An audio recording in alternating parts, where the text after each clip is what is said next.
கல் போராட்டத்திற்கு முழுமையான ஆதரவு எங்களுக்கு இருக்கு. அதே கல்ல உடுமலைப்பேட்டை பொள்ளாச்சியில் தலைவர்கள்லாம் வந்து நாமளும் குடிச்சு அந்த கல் போராட்டத்தை ஆரம்பிச்சு வச்சோம். இன்னைக்கு ஒரு தடையை உடைத்து ஒரு போராட்டம் செய்வது எனக்கு அதில் உடன்பாடு இல்லைங்கண்ணா. தடையை நீக்கிறோம் நாங்கள் சொல்றோம். ஏன்னா நாளைக்கு அண்ணன் சீமான் அவர்களாக இருக்கட்டும், யாராக இருந்தாலும் மக்கள் பிரதிநிதிகளாக அரசு இயந்திரத்தில் வந்து உட்காரும் பொழுது அவங்க கையெழுத்து போட்டு டெசிஷன் எடுக்கணும்.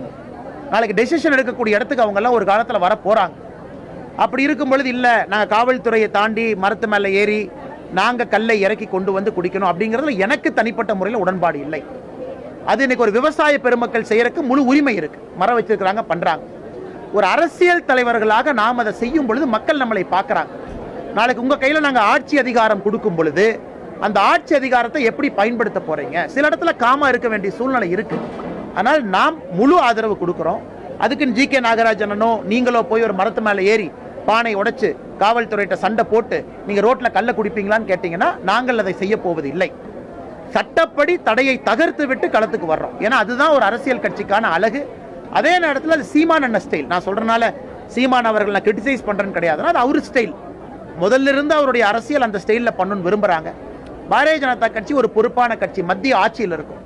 நாங்க ஒன்றொன்றும் எடுத்தோம் கவிழ்த்தோம்னு பண்ணணும் அப்படின்னாங்கன்னா ஆட்சியில் இருக்கக்கூடிய கட்சிக்கு அழகில்லை. அதனால் எங்களுடைய ஆதரவு கல் இறக்கும் போராட்டத்திற்கு இருக்கு. விவசாயிகளுக்கு எங்களுடைய ஆதரவு கல்லின் மீது இருக்கக்கூடிய தடையை நீக்குவதற்கு இருக்கு.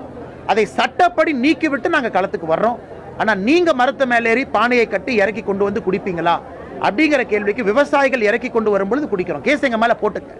காட்சிப்படி நாங்க அதை செய்யும் பொழுது வேறு தரப்பட்ட மக்களும் நாளைக்கு உங்க கையில நாங்க சட்டம் ஒழுங்கு கொடுக்கும் பொழுது அதை சரியா பயன்படுத்துவீங்களா அப்படிங்கிற டவுட் அவங்களுக்கு வரக்கூடாது அப்படிங்கறக்காகத்தான் இந்த விஷயத்தை பொறுத்தவரை எனக்கு சின்ன ஒரு மாற்று கருத்து இருக்கு. அதே நேரத்தில் சீமான் அவர்கள் மீது பெரும் மரியாதை வைத்திருக்கக்கூடிய மனிதன் நான். நாங்கள் சொல்றோம் இன்னைக்கு நாடாளுமன்றத்தில் மக்கள் தொகை அடிப்படையில் எம்பிக்களுடைய எண்ணிக்கை நிர்ணயம் செய்ய போவது கிடையாது அப்படின்னு நான் சொல்லிங்கன்னா உள்துறை அமைச்சர் சொன்னது சொல்றேன். அதனால ஒருத்தருக்கு எத்தனை குழந்தைகள் இருக்கிறாங்க அப்படின்னு கணக்கு கிடையாது. அதனால் இந்த முறை நடக்க போவது இந்தியாவில் இருக்கக்கூடிய புதிய மக்கள் தொகை கணக்கெடுப்பு வந்த பிறகு அதை வைத்து எம்பிக்களை தீர்மானிக்க போவது கிடையாது.